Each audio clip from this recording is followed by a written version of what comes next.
जौनपुर के Shri Krishna inter college में इस ऐतिहासिक कार्यक्रम में पधारे बहुत बड़ी संख्या में मेरी माएं बहनें, प्यारे नौजवान साथियों, बड़े बुजुर्गों, मीडिया के साथियों, पुलिस के भाइयों बहनों, मैं आपका बहुत बहुत धन्यवाद करता हूं।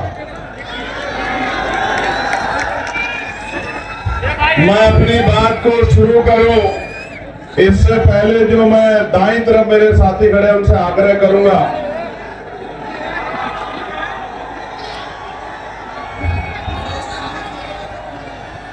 आग्रह ये करूंगा कि अगर ये बल्ली टूट गई तो कई लोगों को चोट लगेगी। आपकी एक लापरवाही बहुत परेशानी खड़ी कर देगी। मेरा आग्रह है कि आप लोग बैठ जाओ, तभी बात रखूंगा जब आप लोग बैठ जाओगे। जब तक आप ये जो सामने यहां खड़े इनको मैं कह रहा हूं बैठ जाओ, बहनों के सामने जो लोग खड़े, जब तक आप बैठोगे नहीं बात नहीं शुरू होगी। आप बैठो अपनी अपनी जगहों पे, तभी बात शुरू होगी।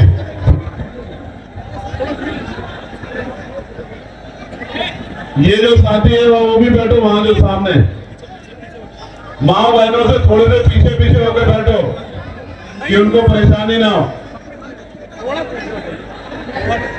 प्यारे साथियों, आज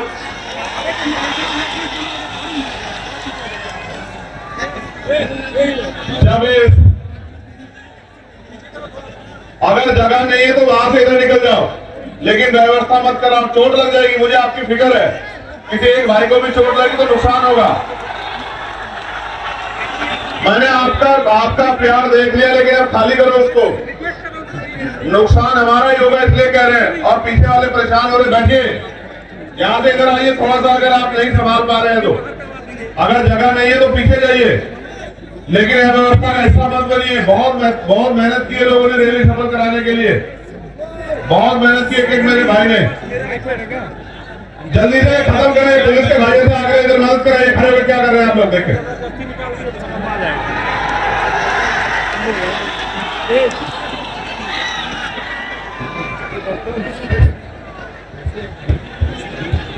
जल्दी से बैठिए, फिर बात रखनी है, बहुत गर्मी है।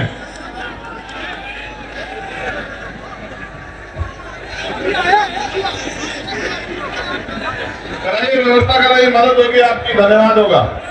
प्यारे साथियों, आज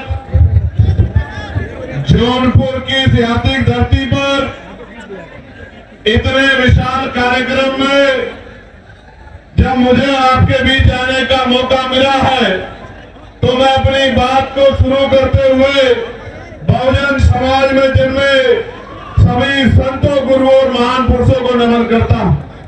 प्यारे साथियों, महामानव तथागत बुद्ध से लेके जगत गुरु सतगुरु रविदास जी महाराज, गुरु कबीर जी, गुरु नानक जी, संत गाडगे जी महाराज, गुरु वाल्मीकि जी, नारायण गुरु, राष्ट्रपिता ज्योतिबा फूले, छत्रपति साहू जी महाराज, डॉक्टर बाबा साहब अम्बेडकर, मान्यवर साहब श्री काशीराम, महामना रामसु वर्मा, चौधरी महाराज श्री भारती, जननायक कपूरी ठाकुर, बाबू जगदेव प्रसाद कुशवाहा, तमाम हमारे महापुरुष, जिनमें शिवदयाल संत राम जी प्रजापति जी, संतू जी लाल जी, महाराजा बिजली पासी जी, मां उदयदेव पासी जी, महाराजा सुहेल देव जी, और जौनपुर के गब्बर कहे जाने वाले अमर शहीद बाकेर चमार जी को भी मैं आज नमन करता हूं। इस महान धरती एक ऐसे नायक जिन्होंने आजादी के कदर में 1857 के समय अपनी टीम के जरिए अंग्रेजों के पैर उखाड़ दिए थे, जिनको गब्बर की उपाधि दी गई, जिनके नाम से अंग्रेज कांपते थे, ऐसे अमर शहीद जिनको भुला दिया गया, बाके चमार जी को पूरा याद करता हूँ। प्यारे साथियों, आज के कार्यक्रम को सफल बनाने के लिए जो मेहनत की गई है, उनमें हमारे प्रदेश के अध्यक्ष भाई सुनील कुमार चित्तौड़ जी, विनय सागर जी, गोरखनाथ बोध जी, जावेद इकबाल जी, मनोज कुमार यादव जी, अनिल प्रेचा जी, सुनील लंकेश जी, विवेक कुमार राघव जी, बहन सुनीता जी, जियालाल प्रजापति जी, आशुतोष कुमार जी, अजय जी, अरविंद जी, प्रदीप कुमार जी, एके गौतम जी, जितेंद्र भारती जी, भानु भारती जी, रत्नेश जी, भाई राजीव रियाज जी, सुनील पटेल जी, राजेश गौतम जी, मुकेश जी, पवनेश जी, संदीप सोनकर जी, रविकांत जी, विजय आजाद जी, सत्येंद्र गौतम जी, डॉक्टर सुमन जी, शाम सौरभ जी, भाई अनिल कुमार गौतम जी, डॉक्टर संजय वर्मा जी, मुकेश वाल्मीकि जी, सुशील सागर जी, आकिब जफर जी, तनवीर हसन जी, भोला पटेल जी, तबरेज अहमद जी, भाई सरोज जी, तनवीर अंसारी जी और भाई एसपी मानव जी, शैलेंद्र कुमार जी, राजमणि पटेल जी, राकेश सिद्धार्थ जी, हीरालाल जी, अहद भाई, इरशाद भाई, उदय प्रताप जी, डॉक्टर शमशेर जी, इंजीनियर राहुल जी, चंदन सिंघानिया जी, समरजीत पटेल जी, अमन जी, अजय जी, अनिल कुमार जी, अच्छी लाल जी, नूर आलम जी, नीलेश जी, दीपक जी, आनंद जी, रमेश जी, राजा जी, प्रमोद जी, चंद्रसेन जी का मैं बहुत बहुत धन्यवाद करता हूँ। प्यारे साथियों, मैं अगर आज सबसे ज्यादा किसी का धन्यवाद करना चाहता हूँ तो अपनी मातृशक्ति का करना चाहता हूँ, अपनी माओ का, बहनों का, बच्चियों का, और इसलिए धन्यवाद करना चाहता हूँ इसलिए क्योंकि मैंने आने से पहले एक दादी को देखा जो मोटरसाइकिल पे आई है। मुझे नहीं पता वो कहां बैठी है, वो 100 किलोमीटर से आई है, 100 किलोमीटर से मोटरसाइकिल पे। मैंने उन माओं को सुना जो पैदल आ रही थी और उनसे पूछा गया कि आप कहां से आई हैं, तो उन्होंने जो बात कही कि हम अपनी बस लेके आए हैं, अपने पैसे से आए हैं, और अंत में उन्होंने कहा कि कितना बड़ा है इतना, उनके पास चाय के पैसे भी हम नहीं बचे। इस प्यार का, इस कर्ज का आज मेरे पास कोई जवाब नहीं है, लेकिन अपनी बात को शुरू करते हुए सबसे पहले आपको ये कह रहा हूं, एक अवसर बनने दीजिए। आपके कच्चे घरों की, आपकी गरीबी, बेबसी, परेशानियों पे, तकलीफों को संकल्प करके कहता हूं, जिस दिन अवसर बनेगा, 1 साल के अंदर अगर आपके घरों में चिराग नहीं जले, आपके दिल से आशीर्वाद नहीं निकला, आपकी परेशानियां हल नहीं हुई और आपकी आंखों के आंसू नहीं सूखे, आपकी भूख, जिनके लिए आज परेशान होना पड़ता, वो भूख नहीं खत्म हुई, आपको मान सम्मान का जीवन न मिला, तो राजनीति छोड़ के घर बैठ जाऊंगा। मेरी बात को आप याद रखना। प्यारे साथियों, मैं अपनी बात की शुरुआत करता हूं और सबसे पहले मैं यहाँ के एडमिनिस्ट्रेशन और पुलिस के भाइयों का धन्यवाद करना चाहता हूं। धन्यवाद इसलिए करना चाहता हूं, उन्होंने ऐतिहासिक काम किया है, ऐतिहासिक काम। किसी विधायक की रैली होती है तो भी 8 दिन पहले परमिशन दी जाती है, लेकिन उन्होंने कल रात परमिशन देकर जो उपकार हम पे किया अधिकारियों को कभी नहीं भूलूंगा, मेरी बात को आप याद रखें। आप जानिए, जिसके लिए सुबह उठने से लेकर शाम तक प्रदेश का कोई जिला, देश का कोई जिला ऐसा नहीं है जहां से वीडियो जारी करके, मैसेज भेज के ये नहीं कहा जाता कि हम इसको कल का सूरज नहीं देखने देंगे। उसके लिए कल रात को परमिशन आपने दी, मैं आपका आभारी। आपको क्या लगता है, कि इस तरह की चीजों से आप चंद्रशेखर आजाद के प्रति जो प्यार लोगों के दिल में उसको कम कर सकते हैं? नहीं, ये गलतफहमी है आपकी।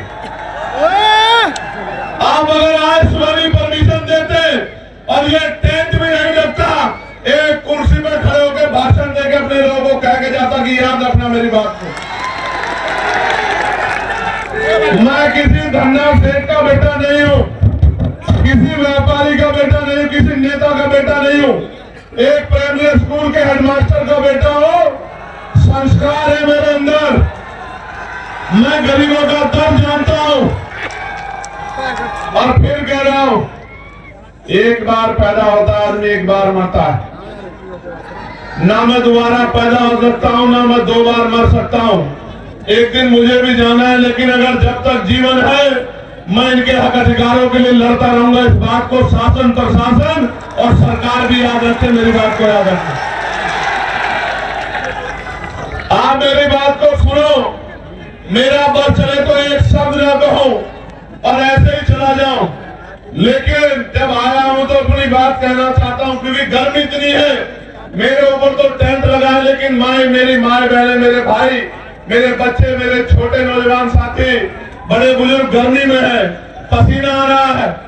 मैं तो जानता हूं लोग पैसे पे नहीं जाते, खाने पे, मिठाई पे, शराब पे नहीं जाते, और आप अपने इस बेटे को इज्जत, प्यार, आशीर्वाद देने के लिए गर्मी में बैठे हो।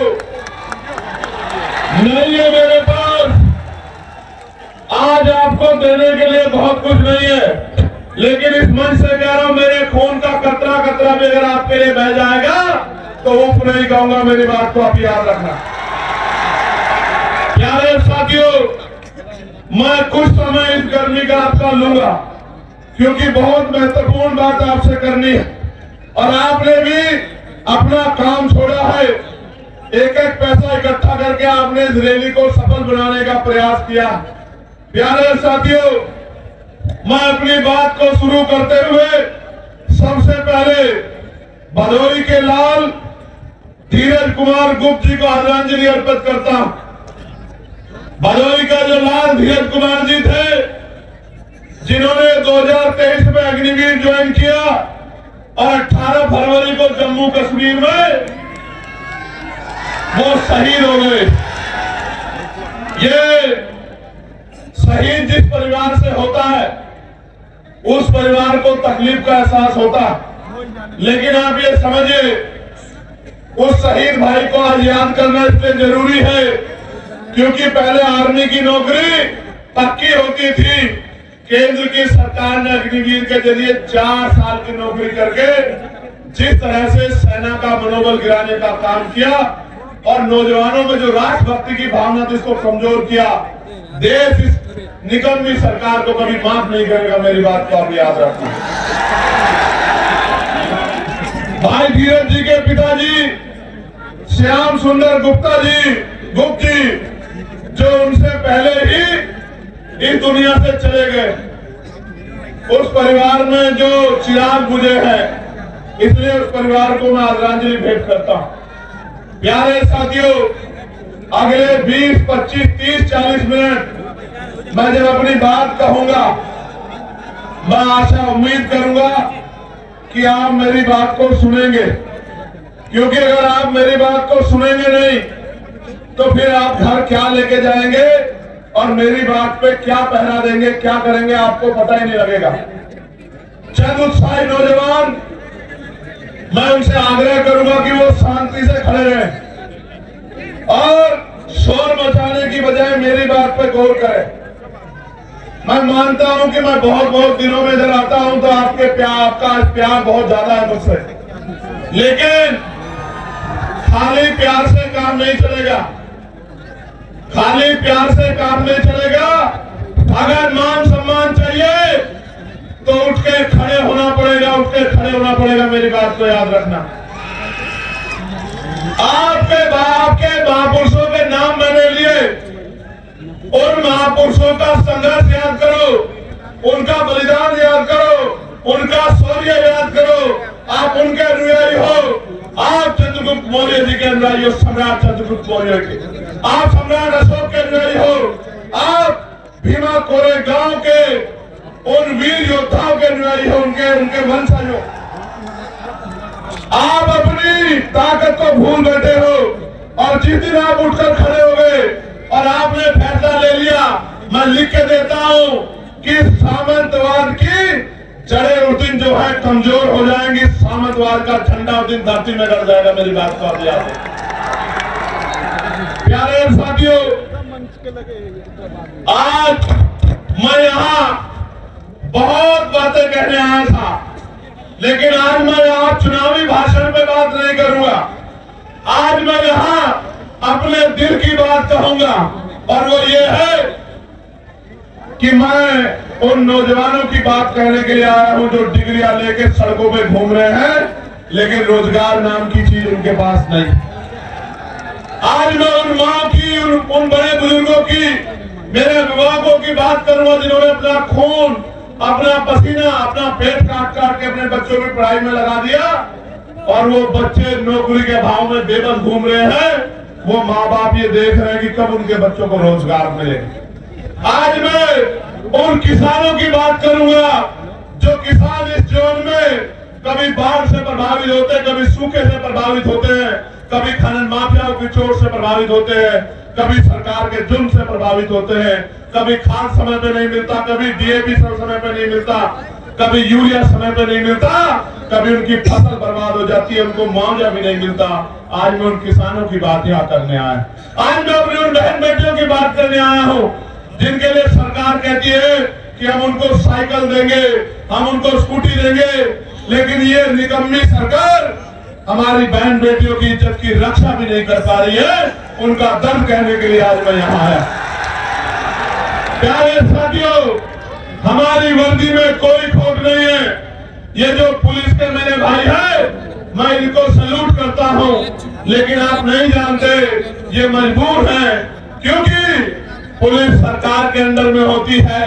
जो सरकार चाहती है वो पुलिस के भाइयों को मजबूरी में करना पड़ता है। अगर अनुशासन में काम करेंगे तो कार्रवाई होगी, ना चाहते होगी, कई बार मजबूरी में ऐसे कदम उठाते हैं। इसका एक उदाहरण मैंने आपको बता दिया कि रात लेट नाइट परमिशन दे रहे हैं, अगले दिन कार्यक्रम में टेंट कैसे लगेगा, कार्यक्रम कैसे होगा।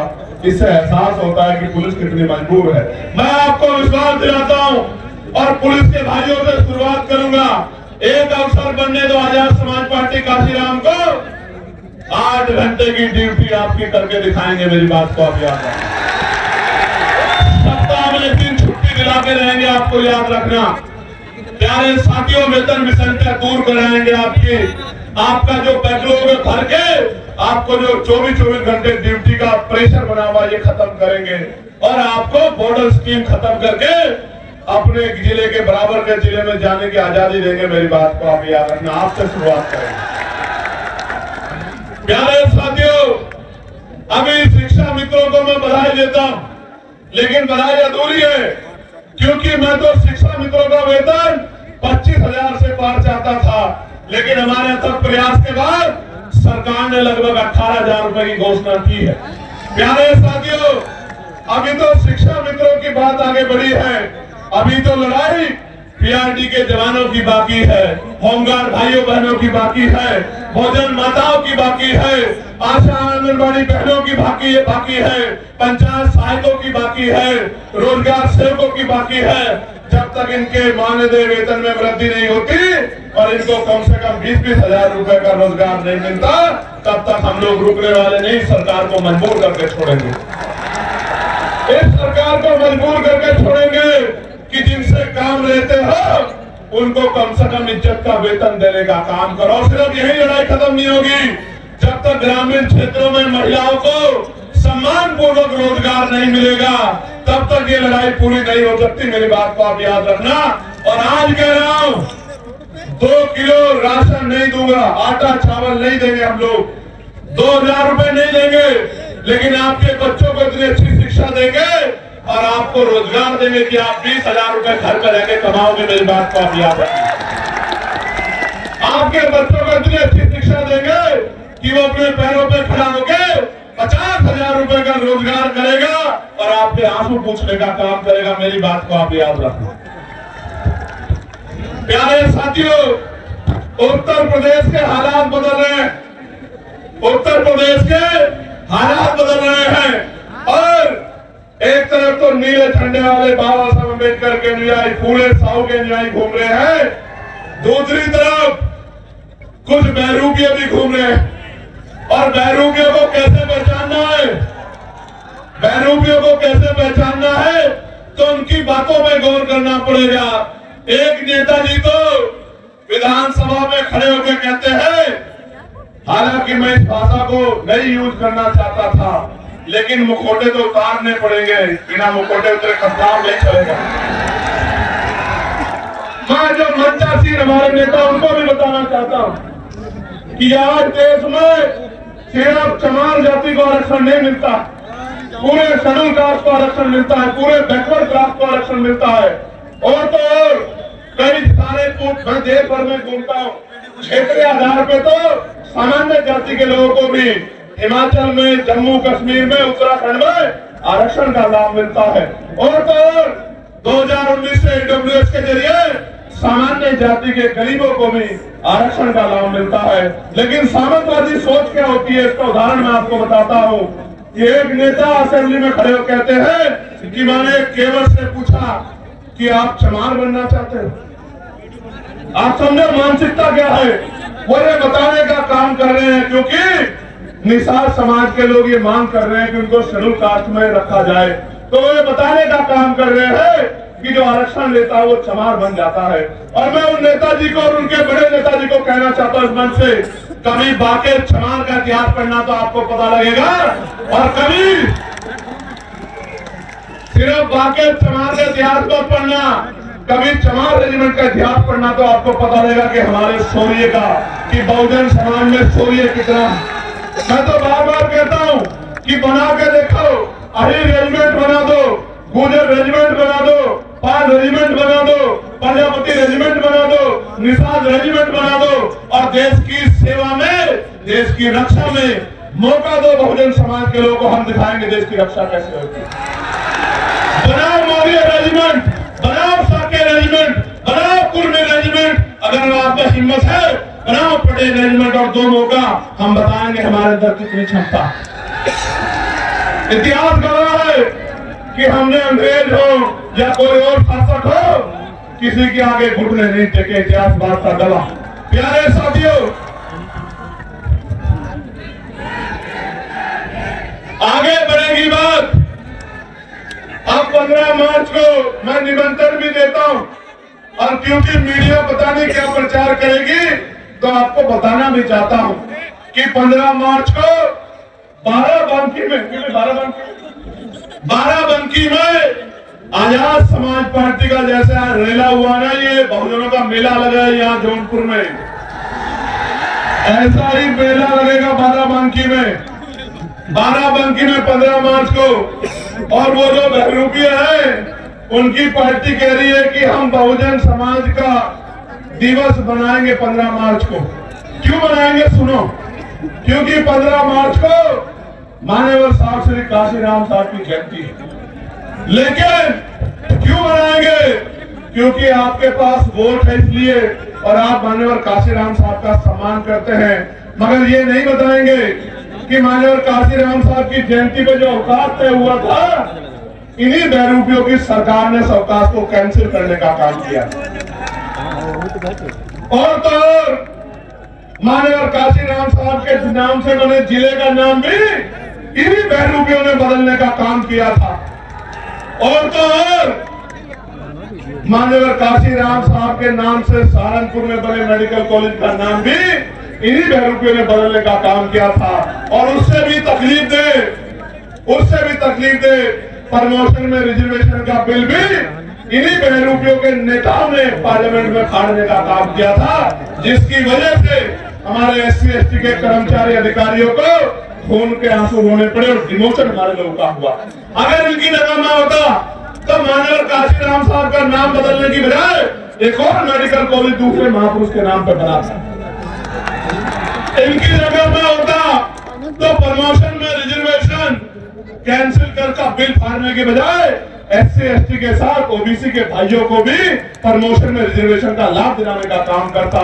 और तो और इनका चेहरा कब बेनकाब हुआ और ज्यादा तब हो गया जो बात बहुजन की करते हैं, लेकिन जब UGC का कानून आया, गाइडलाइन आई, तो ये सब लोग विरोधियों के पक्ष में खड़े हो गए।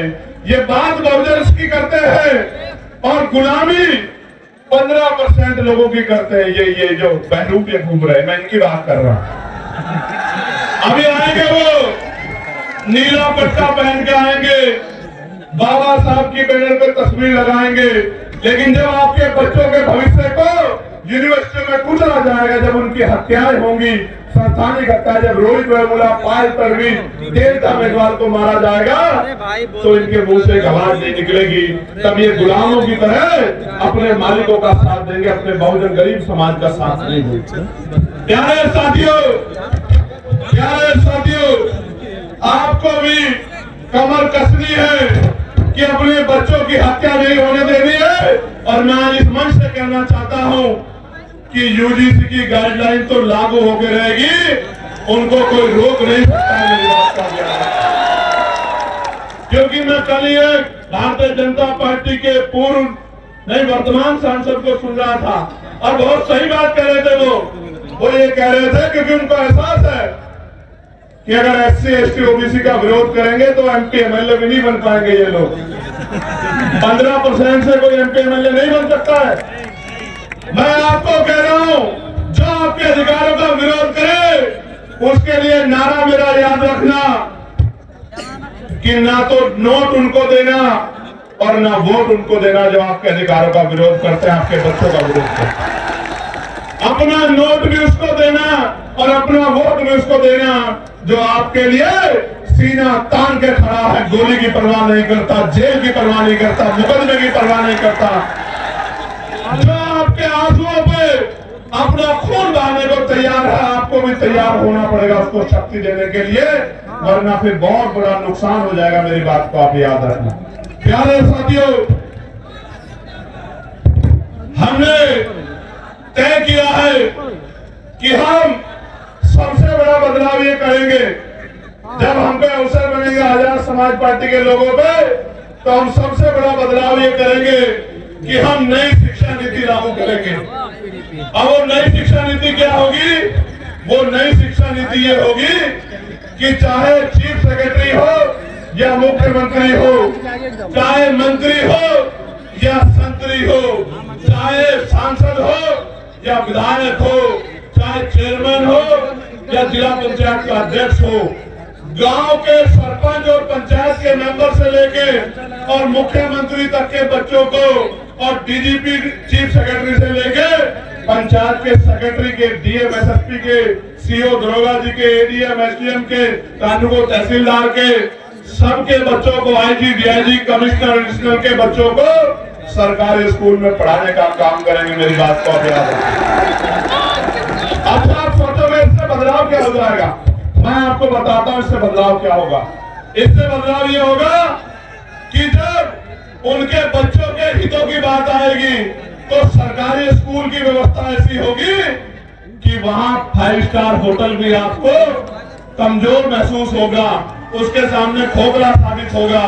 क्योंकि जब एक स्कूल में एक ही टेबल पे जिलाधिकारी का, SSP का और किसान मजदूरों का, हम गरीबों का बच्चा बैठेगा तो टीचर भी टाइम पे आएगा, कमरे भी अच्छे होंगे, साफ सफाई भी होगी और पढ़ाई भी अच्छी होगी। तभी जाके गरीबों के हिस्से में जो है अच्छी जिंदगी के सपने शुरू होंगे। प्यारे साथियों, हम हेल्थ पॉलिसी में बदलाव करेंगे। हम तय करेंगे कि जितने भी लोग कानून बना रहे हैं या जो कानून को लागू करा रहे हैं उन सबका और उनके बच्चों का इलाज सरकारी अस्पताल में हो बीमार होने के बाद। जितनी होगा आप देखना, मशीनें भी अच्छी होंगी, एक्सरा भी वही होगा, सारे टेस्ट भी वही होंगे और दवाइयां भी वही मिलेंगी, बिल्डिंग भी अच्छी होगी, सुविधाएं भी होंगी।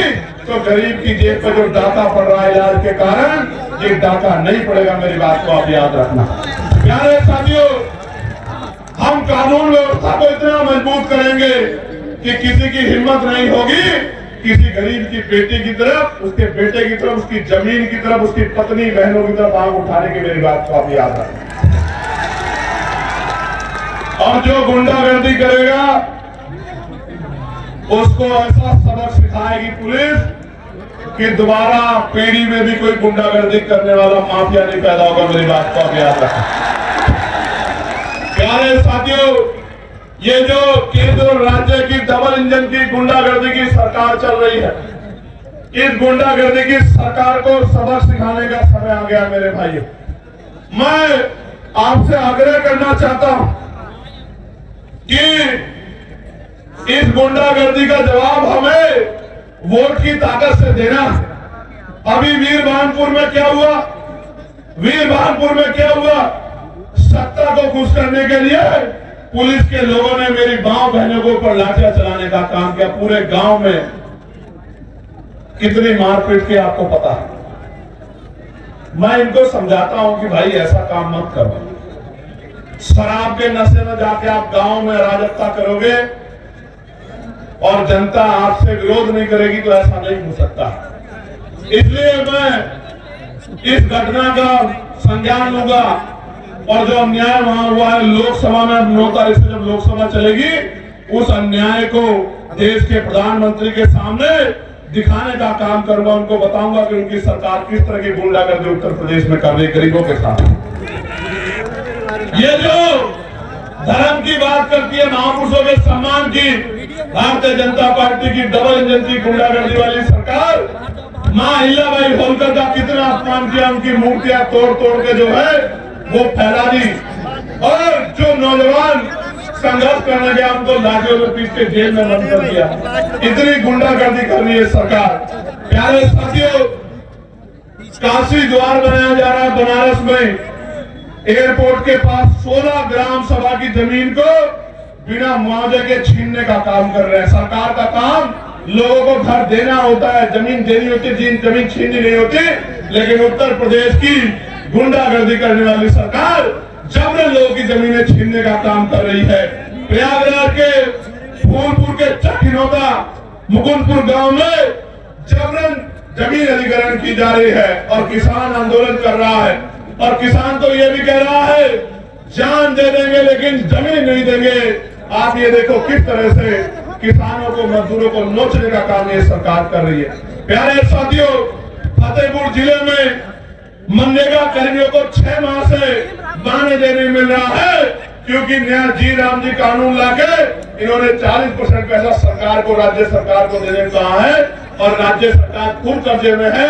उत्तर प्रदेश के हर व्यक्ति पे लगभग 30-35 हजार रुपए का कर्ज है इनकी गलत नीतियों की वजह से। आज तो हालात ऐसे हैं, दुकान मंडी, दाल मंडी में जो दुकानें तोड़ी जा रही है, लगभग 100 दुकानें ऐसी जिनका मुआवजा सरकार ने अभी तक नहीं दिया। मिर्जापुर में बाढ़ और सूखे की मार से जनता परेशान है लेकिन सरकार की आंखें नहीं खुल रही है। और गाजीपुर में गंगा कटान और बाढ़ की समस्या से किसान और आम आदमी परेशान है। उनको फसलों का दाम भी नहीं मिल रहा है और सरकार सोई बैठी है। जनपद चंदौली में जो लाइफ लाइन कही जाती है, लेबर नासा मुख्य नहर, उसकी इतनी हालत खराब है कि किसान सिंचाई के लिए भी परेशान है। प्यारे साथियों, हमने तय किया है कि अब इस गुंडागर्दी की सरकार को उत्तर प्रदेश से खदान फेंकना है और खदेड़ फेंकना ही नहीं है, इनकी हालत ऐसी करनी है कि दोबारा जनता के साथ अन्याय करने के बारे में ये सोच भी ना पाए। प्यारे साथियों, और इसके लिए आपको मुझे कमर कसनी पड़ेगी, आपको मुझे हिम्मत दिखानी पड़ेगी, आपको मुझे ताकत बनानी पड़ेगी। और जिस तरह 69,000 शिक्षक भर्ती के बच्चों को इन्होंने, जिसमें पिछड़े वर्ग के बच्चे हैं, बाल प्रजापति, कश्यप, सैनी, मौर्य, साक्य, कुशवाहा, बिंद, राजभर, केवट, मल्ला, यादव, गुर्जर, जाट, तमाम पिछड़ी जातियों के बच्चे, सैन विश्वकर्मा के बच्चे मेरे आज भी याद है। लाठियां मार मार के उन बहनों के हाथ तोड़ दिए लखनऊ में, जब वो मुख्यमंत्री के दरवाजे गई, लेकिन उनको नौकरी सरकार ने आज तक नहीं दी। मैं पूछना चाहता हूँ, जो सरकार गरीबों के बच्चों की नौकरी छीनने का काम करती है, वो क्या गरीबों की जैसी हो सकती है क्या? मैं आपको याद दिलाना चाहता हूँ, कब साल में क्या हुआ मेरठ में, आपने देखा था नहीं देखा था बताओ? जब मैं उस मां को न्याय दिलाने के लिए और अपनी बहन बेटी जिसको उठा ले गए थे गुंडे, उसको बरामद कराने के लिए दौड़ रहा सड़कों पर, आपने देखा था नहीं देखा था? क्यों दौड़ना पड़ रहा था मुझे? क्योंकि ये सरकार हमारे बच्चों को न्याय नहीं दिलाना चाहती। और हालत ऐसी है कि मीडिया को भी नहीं, जो मीडिया जिसको लोकतंत्र का चौथा स्तंभ कहा जाता है, अघोषित इमरजेंसी चल रहे उत्तर प्रदेश में, हमारी मीडिया के भाइयों को भी पीड़ित परिवार से बात नहीं करने देते, उनके साथ भी गुंडागर्दी करते। ये आलम हो गया उत्तर प्रदेश में। अब दो ही रास्ते हैं, क्या तो हम इस गुलामी को सहे, या फिर हम इस गुलामी की बेड़ियों को जड़ से उखाड़ सके। आप बताओ तैयार हो या नहीं हो? बताओ बताओ तैयार हो या नहीं हो? वो जो ऊपर बैठे हाथ उठाओ, बताओ तैयार हो या नहीं हो? वो जो वहां छत पे चढ़े हुए हैं, उनसे पूछना चाहता हूँ तैयार हो या नहीं हो? बताओ। प्यारे साथियों, गौर करो, अब आप जब गांव में जाओगे तो क्या बताओगे कि भैया क्या करेंगे, भैया का साथ क्यों देना है, आजाद समाज पार्टी को वोट क्यों देनी है, आजाद समाज पार्टी का एमएलए क्यों जिताना है, आजाद समाज पार्टी का जिला पंचायत सदस्य क्यों जिताना है, आजाद समाज पार्टी का प्रधान और क्षेत्र पंचायत सदस्य क्यों जिताना है? संघर्ष करें,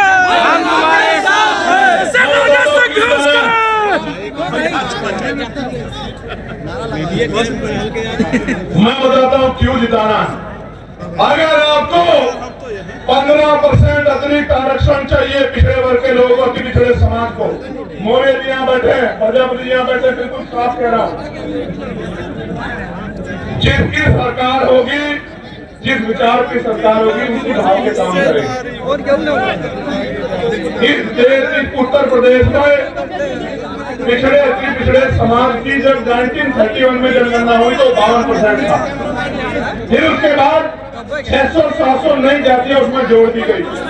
आज वो 70% के करीब, 65% के करीब मिल क्या रहा है, 27% आरक्षण। वो भी मध्य प्रदेश में जहां 90% SC/ST OBC है, वहां मिल रहा है 14%, 13% आज तक भी नहीं दे रहे हैं। यूजीसी का मामला सुप्रीम कोर्ट में जाता है, मैं सम्मान करता हूं सुप्रीम कोर्ट का, लेकिन अगले दिन स्टे हो जाता है। लेकिन आपका मामला कई सालों से पड़ा, कोई पूछने वाला नहीं है। आज मैं ऐलान करके कह रहा हूं, आप जाके घर घर बताना, और क्योंकि हम लोग महापुरुषों को मानने वाले लोग हैं, हमारा संकल्प भी हमारी शक्ति है। जिस तरह केंद्र की सरकार ने 10% आरक्षण 3 दिन के अंदर सामान्य जाति के गरीब भाइयों को दिया था बिना आग्रह जुटाए, 15% आरक्षण अति पिछड़ी वर्ग के भाइयों को 27% से अलग आजाद समाज पार्टी का नाम दिलाने का काम करेगी। मेरी बात को आप याद रखें। अति पिछड़ी जातियां 100 नौकरी आएगी तो 15 नौकरी आपके परिवारों में उस तरह पहुंचेगी जिनमें आपके हिस्से को कोई दूसरा नहीं ले पाएगा, और बाकी आपकी हिम्मत पे है। आप पढ़े लिखे आपके बच्चे जनरल मेरिट या पिछड़े मेरिट में भी जाएंगे तो उसमें भी आपकी नौकरियों का संरक्षण करने का काम हम लोग करेंगे। मेरी बात को आप याद रखें। प्यारे साथियों, जातिगत गणना में ओबीसी का अगर कॉलम जुड़वाना है, ओबीसी की गणना करानी, ये पता करना है कि ट्रैक्टर किसके पास है, ट्रॉली किसके पास है, बस किसके पास है, 4 पहिया गाड़ी किसके पास है, 2 पहिया गाड़ी किसके पास है, किसके अकाउंट में कितने पैसे, किसके पास कितना बिजनेस है, किसके पास क्या व्यापार है, किसके पास कौन शिक्षित है, किसके पास जमीन, अगर जानकारी करनी है तो जनगणना करानी ही पड़ेगी, और आर्थिक आंकड़े भी उसके जारी करने पड़ेंगे। ये तभी संभव होगा जब आजाद समाज पार्टी काशीराम के मेंबर असेंबली में और पार्लियामेंट में खड़े होंगे, तभी संभव होगा, इसके अलावा कोई रास्ता नहीं। प्यारे साथियों, अगर प्रमोशन में रिजर्वेशन SC ST OBC के कर्मचारियों को दिलाना, उनके हितों की रक्षा करनी है, तो आपको आजाद समाज पार्टी काशीराम को ताकत देनी पड़ेगी। अगर आपको निजी क्षेत्रों में आरक्षण लागू कराना है, अपने बच्चों की हिस्सेदारी सुनिश्चित करनी है भेदभाव वाले समाज में, तो आजाद समाज पार्टी काशीराम को आपको वोट देनी, क्योंकि आजाद समाज पार्टी काशीराम का इकलौता सांसद ही वहां UGC के गाइडलाइन के समर्थन में सड़क और संसद में लड़ रहा था, दिल्ली जंतर मंतर में लड़ रहा था, बाकी तो आंख छिपा छिपा के इधर उधर घूम रहे थे। प्यारे साथियों, जो दुख तकलीफों में आपके नहीं हुए, वो कल सत्ता में के अहंकार में आपसे क्या हो जाएंगे, इस बात को आपको समझना पड़ेगा। इसलिए मैं आपसे कह रहा हूं कि आजाद समाज पार्टी को अगर आप कामयाब करेंगे, ताकत देंगे, तो फिर आपकी ताकत मजबूत होती जाएगी। गौर से सुनो मेरे प्यारे साथियों, अब बदलाव की घड़ी आ चुकी है। इस घड़ी का मैं भी इंतजार कर रहा हूं और आपको भी इंतजार है। आप जो इतना पैसा खर्च करके, समय खर्च करके इस कड़ाके की गर्मी में यहां डटे हुए हो, तो फिर आज यहाँ दिल पे ये संकल्प लेके जाओ, अपने दिल में दिमाग में बात मजबूत करके जाओ कि हमारे ऊपर जो जुल्म हुआ है, हमारे ऊपर जो अन्याय हुआ है, हमारे अधिकारों को जो लूटा गया है, हमें एक एक अधिकार छीन के लेना है, और छीन के लेने के लिए हमें शक्ति बनानी है। और लोकतंत्र में शक्ति वो वोट में होती है। अपने वोट को मजबूत करना है, अपने बूथ को मजबूत करना है, अपने सेक्टर को मजबूत करना है। प्यारे साथियों, आज जनता की अदालत लगी है, जनता की अदालत, और जनता की अदालत में फैसला होना है, और इसका मौका 2027 में आएगा। बेसब्री से इंतजार है मुझे कि आप अपनी गुलामी की बेड़ियां काटने के लिए किस तरह का प्रयास करोगे, ये बताने के लिए मैं आज आपके पास आया। प्यारे साथियों, मेरी बात पे गौर करो। कब तक बेबसी, लाचारी, गरीबी, बीमारी, परेशानियों की जिंदगी जियोगे? एक समय था कि देश आजाद नहीं था, तमाम तरह के व्यवधान थे, तमाम तरह के जो है आपके ऊपर बंदी से लगाई गई थी, लेकिन बाबा साहब अम्बेडकर ने, मैं इस कहानी को इसलिए कह रहा हूं कि आपको, मेरी नौजवान पीढ़ी को पता लगे कि बाबा साहब अम्बेडकर ने अपने 4-4 बच्चे कुर्बान किए और कैसा समय बिताया। गौर से सुनो, ये जो अगली 10 मिनट है, ये आपके दिल पे ऐसी छाप छोड़ेगी कि आपको पता लगेगा बाबा साहब ने हमारे लिए क्या किया। प्यारे साथियों, इस देश में जिसके पास वोट का अधिकार नहीं है, वो किसी संवैधानिक पद पे नहीं जा सकता है। मेरी बात को आप याद रखना। सिर्फ संवैधानिक पद पे नहीं जा सकता है, उसकी सुनवाई भी कहीं नहीं होगी। इस देश में 1917 से पहले 3% लोग वोट का अधिकार रखते थे। कितने परसेंट लोग? जोर से बताओ, जोर से बताओ। 3% लोग। फिर मॉन्टेगो चेमफोर्ड सुधार समिति बनी, उसने कुछ नए प्रावधान जोड़े, अमेंडमेंट किया कि वोट का अधिकार बढ़ना चाहिए, तो फिर नए लोगों को वोट का अधिकार मिला। किनको? जो पढ़े लिखे हैं बहुत, किनको? जो बहुत पैसे वाले हैं, किनको? जो जमींदार हैं, किनको? जो लगान देते हैं, किनको? जो व्यापारी हैं, और आप गरीब समाज उसमें नहीं था। फिर 15% लोगों को वोट का अधिकार हो गया। और आपको जान के बड़ा अचरज होगा कि जो आज आपके मसीहा बनते हैं धर्म के नाम पे, जो नारा लगाते हैं हिंदू हिंदू भाई भाई, जो नारा लगाते हैं जात पात की करो विदाई, एक आदमी नहीं था कि दलित पिछड़ों आदिवासियों को वोट का अधिकार मिल जाए। मैं आपको बताना चाहता हूं कि 1919 से पहले गरीब दलित पिछड़ी महिलाओं को तो छोड़ दीजिए, आदिवासी महिलाओं को छोड़ दीजिए, सामान्य जाति की एक भी महिला को वोट देने का अधिकार भारत के अंदर नहीं। उन 15% वोटर में एक भी दलित पिछड़ा आदिवासी नहीं था। 1928 में, मैं अपने नेताओं को भी बता रहा हूं कि वो भी गौर से सुने, 1928 में बाबा साहब अम्बेडकर ने बहिष्कार धिक्कारणी महासभा के, मैं उसके बैनर तले मेमोरेंडम दिया ब्रिटिश काउंसिल को, और कहा कि ये लोकतंत्र नहीं है, ये तो धनतंत्र है, पूंजीपतियों का, मनुवादियों का, सामंतवादियों का गठजोड़ है। आज भी हमारे लोगों को वोट का अधिकार नहीं है। आपको भारत के हालात का नहीं पता है। जब पूरी बात मेमोरेंडम में कही, उस मेमोरेंडम की जांच करने के लिए साइमन कमीशन भारत आया। जब साइमन कमीशन ने यहाँ की हिस्ट्री को देखा, यहाँ के हालात को देखा, यहाँ के लोगों से बात की, तो फिर 3 गोलमेज सम्मेलन हुए। उन 3 गोलमेज सम्मेलन में बाबा साहब अम्बेडकर ने हम लोग का प्रतिनिधित्व किया और बाबा साहब अम्बेडकर को कम्युनल अवार्ड मिला। जब बाबा साहब को कम्युनल अवार्ड मिला तो गांधी जी ने इलाहाबाद जेल में आंदोलन कर दिया और फिर 24 सितंबर 1932 में पूना पैक्ट हुआ, हमारे अधिकार छीन लिए गए। बाबा साहब ने तो ये कहा कि मैं एक फल लेकर आया था अपने गरीब समाज के लिए, इन मनुवादियों ने उस फल को छीन लिया, उसके छिलके मेरे मुंह पे मार दिए, जिसको आरक्षण का ताना दिया जाता। मैं आपको बताना चाहता हूं मेरे भाइयों, यहाँ पहुंची मेरी माँ, मेरे बच्चों, मेरे नौजवान बहादुर योद्धाओं, मेरे विभाग को, बाबा साहब अम्बेडकर के अथक प्रयासों से भारत पहला ऐसा देश है जिसमें हर व्यक्ति को, बालिग व्यक्ति को वोट का अधिकार मिला, सारी महिलाओं को वोट का अधिकार मिला, सार्वभौमिक मताधिकार लागू हुआ। अमेरिका नहीं कर पाया आजादी के समय, संविधान लागू होने के समय ब्रिटेन नहीं कर पाया, यूरोप नहीं कर पाया, रूस नहीं कर पाया। ये अगर सामाजिक न्याय का चरित्र किसी में था तो आपके महापुरुषों में था, फूले में था, साहू में था, पेरियार में था, पेरियार यादव में था, बाबू जगदेव प्रसाद कुशवाहा, जननायक कपूर ठाकुर में था और बाबा साहब अम्बेडकर जैसे महान पुरुषों में था, जिसकी बदौलत इस देश में कमजोर वर्गों के लोगों की इज्जत बनी। आज भी आप जाके देखो, जिस बस्ती में वोट नहीं है, ना वहां बिजली है, ना पानी है, ना सड़क है, ना रोजगार है, ना साफ सफाई है, जानवरों से पूरा जीवन। बिहार के लोग जाके देखो मुसार, आपको पता लग जाएगा, अपने बॉर्डर पे जाके देखो, आपको पता लग जाएगा। इसलिए मैं आपको कहना चाहता हूं, मेरी इस बात को सुनना और अपने दिल पे हाथ रख के बताना कि जब 18 मार्च 1956 को बाबा साहब अम्बेडकर आगरा में सभा करते हुए कह रहे थे कि मैं बड़ी मुश्किल से तमाम तरह के अपमान सह के, आरोप सह के, अन्याय जुल्म सह के इस कारवा को वहां से यहां तक लेके आ पाया। अगर आप इसको आगे नहीं बढ़ा सकते तो इसको पीछे मत जाने देना। मेरे बच्चों रोते हुए कह रहे थे बाबा साहब, हमसे रो रहे थे बाबा साहब, और आपको मुझसे कह रहे थे कि मेरे बच्चों इस कारवा को पीछे मत जाने देना। और बाबा साहब ये कह रहे थे, गौर से सुनो नौजवानों, मेरे जिगर के टुकड़ों, गौर से सुनो। बाबा साहब कह रहे थे कि जब मैं अपने चारों तरफ देखता हूं,